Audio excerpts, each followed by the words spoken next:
3 horrifying true diner horror stories.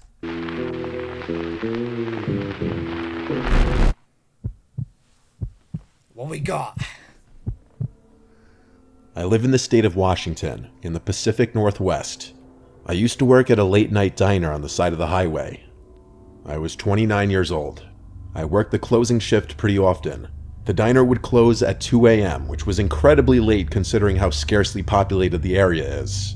But even so, given the proximity to the highway, there would usually be at least 1 or 2 customers in the building until closing time. Having grown up in the South and moved up here, I can tell you the people are different. In the South, there's a huge emphasis on hospitality and small talk. Okay. But up here, people here are kind, but not overly friendly. I feel like the air lends itself more to introversion. I used to be a waitress down south, and I'm telling you from experience, the customers were a lot chattier down there. Up here, people seem to want to— Yo, bro, even looking at something say diner, it's making me hungry. Like, I'm gonna have to go after this and get food. keep to themselves a little more. This was approaching closing time. The kitchen's last call was at 2 technically, even though the diner was advertised to close at 2. It was really frowned upon if a customer would come in and order something that late, but it did happen. It happened that night, as a matter of fact. There were only 2 employees in the building, myself and the chef. It was like 1:50 a.m., and in comes a lone, heavy-set man. He was wearing— Wait, what do you mean? Is this louder than my voice? Can you not hear me when it's playing? awkwardly high jeans, a Is it gray louder? shirt tucked in, a brown jacket, and he had a brown mustache and glasses. Okay. I asked him if he'd like to sit at the bar or a table, and he asked for a table. He kept smiling the whole time, so I smiled back. I gave him a menu and informed him the kitchen closes in 10 minutes. He looked at the menu for a few seconds, and then said he'd like a black coffee and some French toast. Around this time, he also introduced himself as Nolan. Luckily, his order was simple enough. I went into the kitchen and told the chef the order, who still had a slightly annoyed face in reaction, which I just responded to with, "I know." I stepped back out to the dining area, and Nolan waved me over. As I neared, he struck up a conversation with me, something rather unusual for folk around here at this hour. He asked me if I was from the area, and started complaining about all the potholes in the road around here. I responded, yeah, it's all the freezes we get in the winter. Basic small talk. I did tell him that I'm from around here, and he perhaps pressed a bit too specifically about where I was from. I told him a vague, general area. I never tell people Just exactly lie, where I bro. live, obviously. He said he just moved to town not too long ago. As he spoke, I analyzed his body language and character in general. He seemed like a somewhat nerdy older guy, and this may have been his idea of flirting. Didn't bother me much, though. I dealt with it back home in the I've turned it South down all a the bit, time, Patricia. so I was used to it. Since this was the last customer of the night, the chef personally came out and placed his food on the counter. I went to grab it and bring it to Nolan. By this point, he had his food and coffee, and everything else was about ready to close up shop. I wiped down the counters and tables and everything already. I stayed behind the counter, a little further away from Nolan, because I was tired of conversing with him. My social energy was drained, and I was ready to get home and go to sleep. When he finally finished his food, I went to drop off his check before he even asked for it, politely, non-verbally implying that we were closed and we wanted to get home. Get out of here! He paid by card, and then he left. Okay. The chef would be the one closing up the place. So after cleaning Nolan's table and gathering all my belongings, I said goodbye to the guy working in the kitchen and walked out to my car. There were Was he 3 your car? cars in the lot. Mine, the chef's, and a third one that I couldn't explain. There was a silver, older-looking car, like a 2005 Toyota or Audi or something. I wasn't sure. I also couldn't tell if the windows were tinted or if it was just so dark out that I couldn't see into the car. But I wasn't able to tell if someone was in the car or not. It was parked on the dirt closest to the highway. I wondered if it was Nolan's car. I got in my car Probably. and started heading home. The diner to my home is about 20 minutes. I was on the highway when a ding came from my dashboard and the tire pressure screen popped up. I started freaking out. I didn't know how to change a tire. Shit. I'd never even called my roadside assistance company. Oh, It was still shit. a decent way from home. The tire pressure to my rear passenger side tire was dropping rather rapidly all of a sudden, from 20 down to 10, and then I started feeling not just the steering wheel shake, but the entire car shake. I had to pull off the road. I came to a stop and got out of the car real quick to look at the tire, and it was as flat as could be. Suddenly, as if they were just Yikes. flicked on, a pair of headlights lit up the side of the road as it approached me, then slowing to a stop. I hurried back inside my car and locked the door. I truly didn't know what to do. And then there was a light tap at my window. I looked up and saw Nolan, the man from the restaurant. He waved at me with a smile. He was wearing gloves now. For the sake of the story, I'll use a Yeah, hell fucking nah, bro. If you got a gun in the car, shoot him straight away. I wouldn't even ask questions. Nolan's going night-night. fake name for myself. Nolan said through the window, "Kathy, is that you? Are you okay?" He laughed, acting like it was such a coincidence. I felt a knot in my stomach suddenly. I instantly knew he did this. I'm not a dumbass. He motioned for me to lower the window. I lowered it literally maybe 2 inches, just enough to speak through. He asked if I needed help. I told him I had a flat tire. He played dumb, asking me which one. He I knows. said the back passenger side. He started walking over to the other side, and at this moment, I dialed 911 on my phone. I let the phone sit on my lap as Nolan walked back to my side. He said through the window with his creepy smile that he knows how to change a flat. He asked me to step out of the car, and I said I'm waiting for my boyfriend to come and help me change it. During all of this, I heard the 911 operator speaking into the phone, but it wasn't loud enough for Nolan to hear it. I tried to make it as clear as possible my situation to the operator without being too obvious for Nolan to catch on. I basically said, "I'm not sure how I got a flat, but I'm waiting for my boyfriend to come help me change it. Thanks for offering to help, sir." He stood there for a second with a much less friendly look on his face. Then he walked away from the window. I took this opportunity to speak very quietly into the phone that this man slashed my tire and he's trying to get me out of the car. The operator asked my location, and I quickly opened the map on my phone and told her the name of the road I pulled off onto. The deafening shattering of glass immediately to my left made me scream Yo, as fuck shards that. of glass fell onto my lap. Fuck I that. screamed at the top of my lungs at the man. "I'm on the phone with the police. It's the police." As I showed him the phone screen, he looked at my screen and then reached inside the car. I screamed again Yo, at I the don't top care. of my lungs He as don't I was care. hysterically He don't crying, expecting him to try and grab me or choke me. Yo, chat, you could drive with a flat tire. Like, it's not going to be a nice journey, but it's worth it. I would drive with a flat tire, bro. I would just drive. me, but instead, he grabbed my phone and launched it in the direction of the highway. He then ran back to his car and sped off down the dark road. I heard What the a screeching dick. of his tires as he made a sharp right turn and then disappeared. I wanted to go look for my phone, but with no flashlights in the car, I'd be running out there to look in the pitch dark. The only light was from my car. I had no choice but to wait and pray that Nolan, or whatever his real name was, didn't come back. I'm very grateful that I was able bro. to tell the 911 operator my location in time. I heard the unmistakable sound of police sirens in the distance, and I started to cry tears of joy when I realized they were getting closer. I got out of my car and started waving my arms in the air until I saw the flashing lights turn off the highway onto this random road.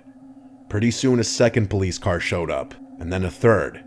During all this time, we found my phone, which was completely destroyed. Yo, you know, if I was in her situation, they ain't no way I'd even roll down the window. I'll just drive away. Like, you're telling me the customer that I served that left is so happens to be behind me when I get a flat, yeah? I described the man Nah. to them along with his car Nah, bro. and pointed the direction in which he went.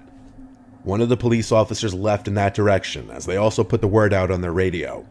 They were honestly the nicest cops I'd ever met in my life. They changed my tire for me, and one of them even gave me an escort home, having me follow from behind. The main officer told me that they would investigate the video surveillance from the diner and keep me updated with any news.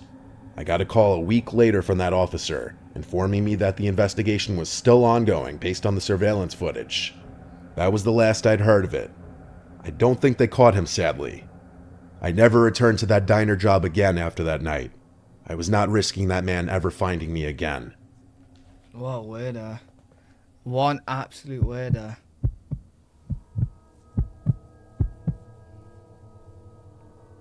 Should I I'm a knock your phone? It 15-year-old would have been guy working damaged. at an amusement park in upstate New York. This only happened a year ago, and it still gives me chills thinking about it. Yo, what is this ride? Bro, why is this roller coaster looking like it's made from matchsticks? One fire, it's all gone. It was a crisp October Sunday, one of the last few days the park would be open until it closed until May.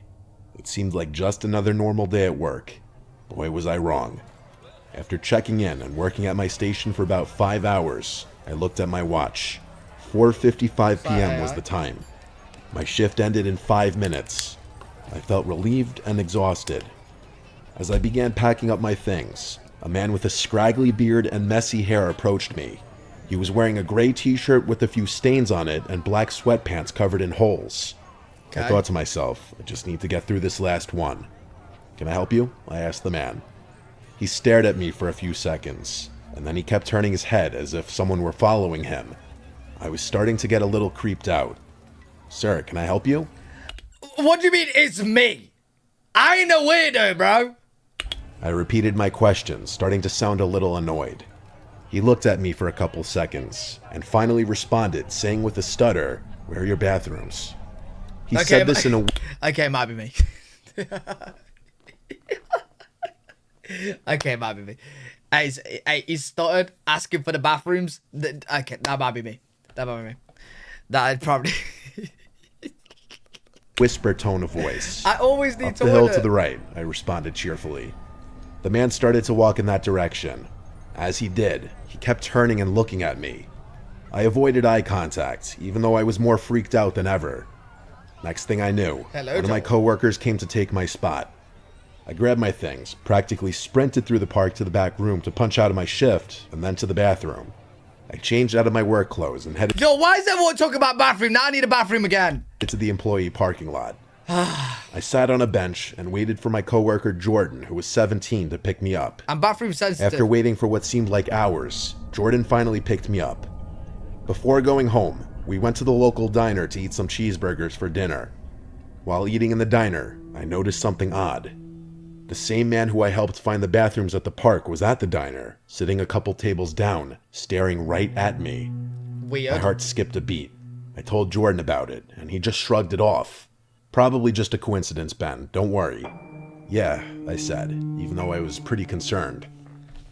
After dinner, we got back in the car and started the 35-minute drive back home. At the first red light we came to, I saw something that made my heart skip another beat. The guy. There, sitting in his white Honda to the right of us, the man from the park and diner. Sure enough, he was staring back at me. I told Jordan, and he started to worry a little. After arriving to our street, we made sure to take a couple laps around the block to make sure that man wasn't following us. Once it was clear, Jordan dropped me off at home. My mom and sister were out at the And then here he was, in my bed, staring right back at me. At that point, you're hallucinating. mall, and my dad was on a business trip, so I was home alone. Oh, yeah, After you're immediately fucked. jumping into You're bed, screwed. I heard a noise at my window. I slowly got up and looked outside and saw something that will forever send chills down my spine. Right there on my front lawn was the man, looking right at my window, smiling. That's just I sent shivers immediately down grabbed my my spine. phone and called 911. Are you But once mad? the police arrived, the man was gone. I immediately quit my job at the amusement park right after the park closed for winter. Quit your job. You gotta move house. Yo, if somebody is going to an amusement park and then to a diner and then 35 minutes away to your house, mate, they don't mean anything good, bro. That's a lot of effort. That's a lot of effort. Sure. I haven't seen the man since this incident. This was an Probably been following experience you. that I'll never forget. Hell no.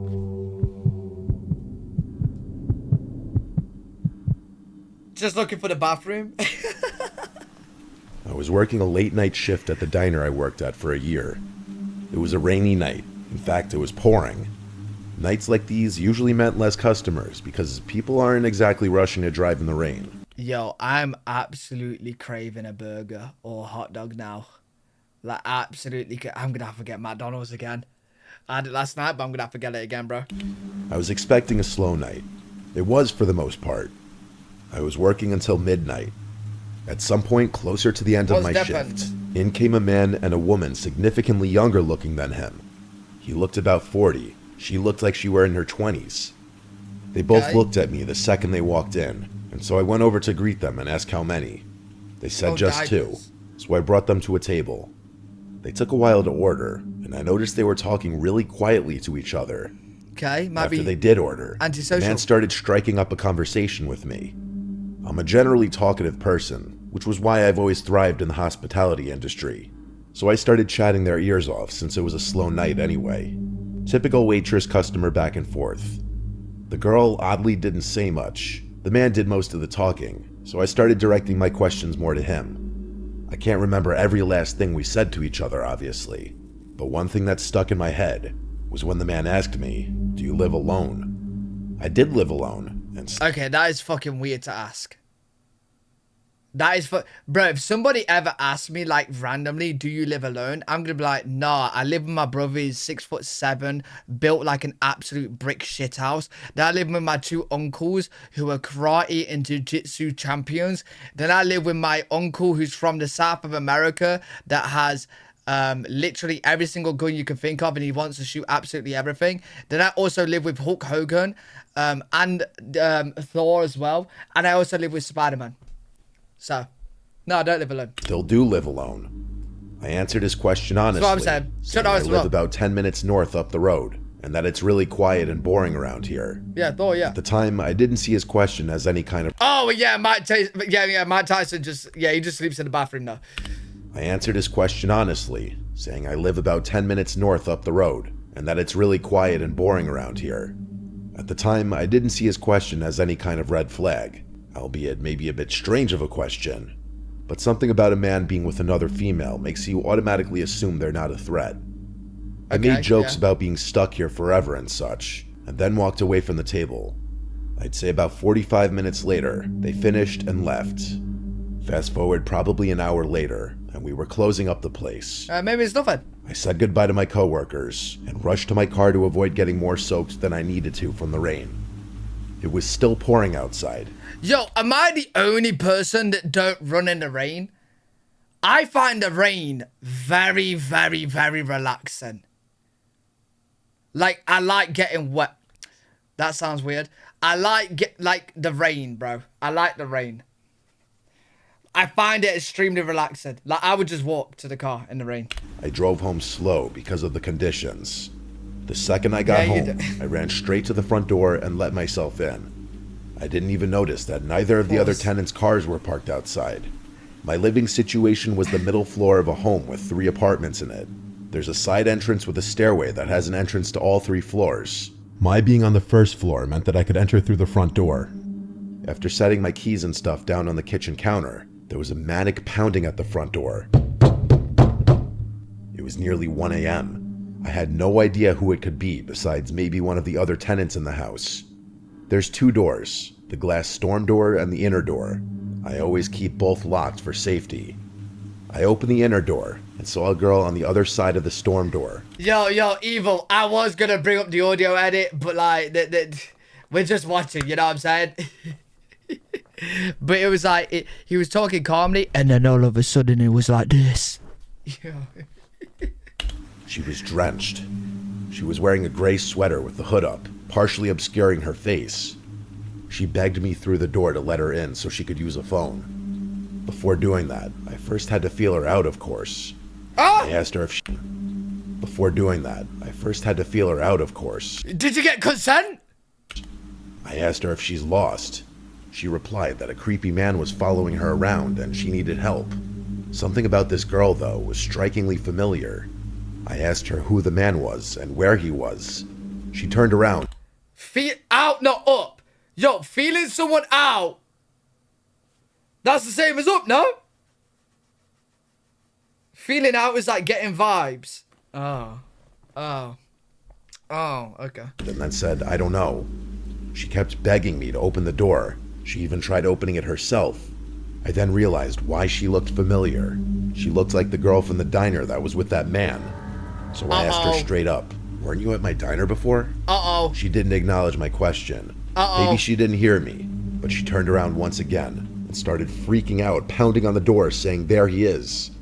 I looked beyond her to the street, and I saw a large man slowly walking towards the house.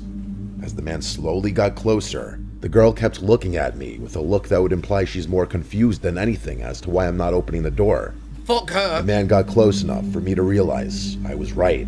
It was that man from the diner, and this was the girl sitting with him at the diner. I think she saw it in my eyes the moment I realized, and she turned to the man and screamed, "Go!" The man started charging at the door, and I slammed the inner door shut and locked it. I didn't hear any kinds of knocks or bangs. I wasn't about to open the door again to check if they were still there, though. I went to the stairway to go upstairs and knock on the upstairs tenant's door. The stairway is separated from the 3 apartments by a door on each level. After knocking a bunch of times, nobody answered. I tried the same thing at the downstairs door. No answer either. This was when I looked out the windows and realized none of their cars were here tonight. Yo, what are the chances of that, bro? What are the chances that no one... There's how many other tenants? Like, what, 3, 4? And none of them are there tonight, bro.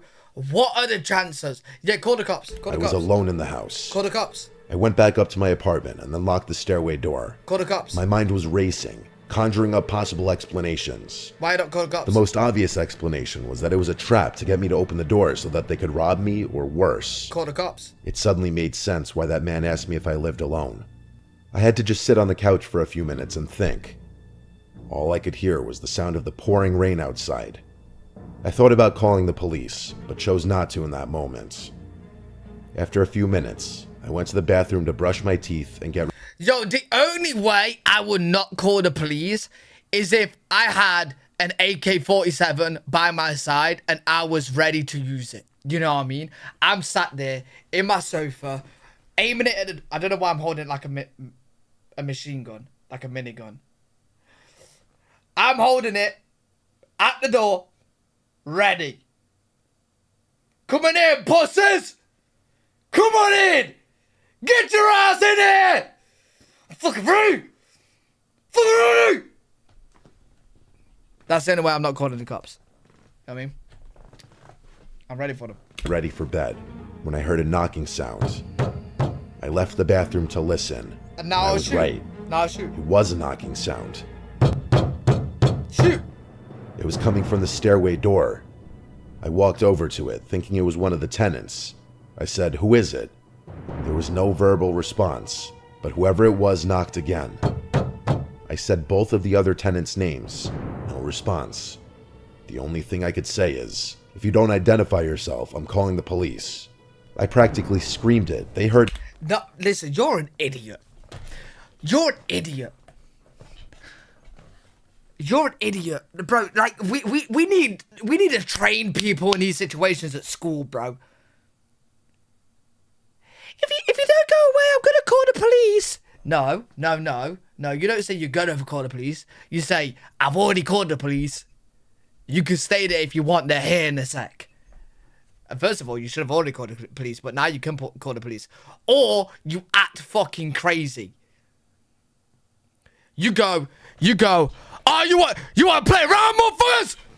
You want to play around? I got a fucking RPG. Open the goddamn door, bitch. I'm ready. I'll fucking eat your meat after I blow your meat. Wait. heard me for sure. They knocked once again. But that's crazy. So I yelled, "What do you want?" And a voice from the other side said, "Your blood on me." Wait, what? And a voice from the other side said, "Your blood on me." Okay, yeah, you should act crazy. You should act crazy. I ran to my room and locked myself inside and called the police. I hid in my closet while I was on the phone, and I stayed in there. The sounds of the rain, wind, and thunder outside constantly startled me. I worried about any little sound coming from inside the house. It was the longest 10 minutes of my life before I was told to let the police inside the house at the front door. They wrote a report of everything.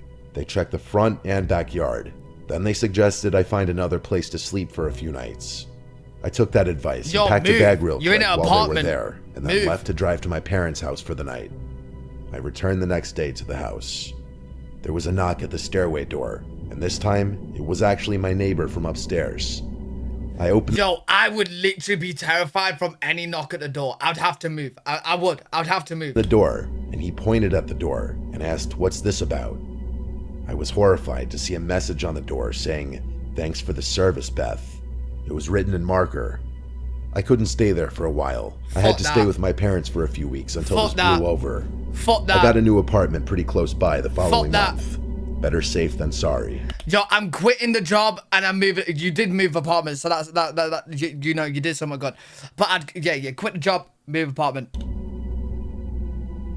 Oh my days, bro. What do you mean you pushed me out the door? What have I done to you? What you gonna sacrifice me? You gonna fucking sacrifice me? The fuck?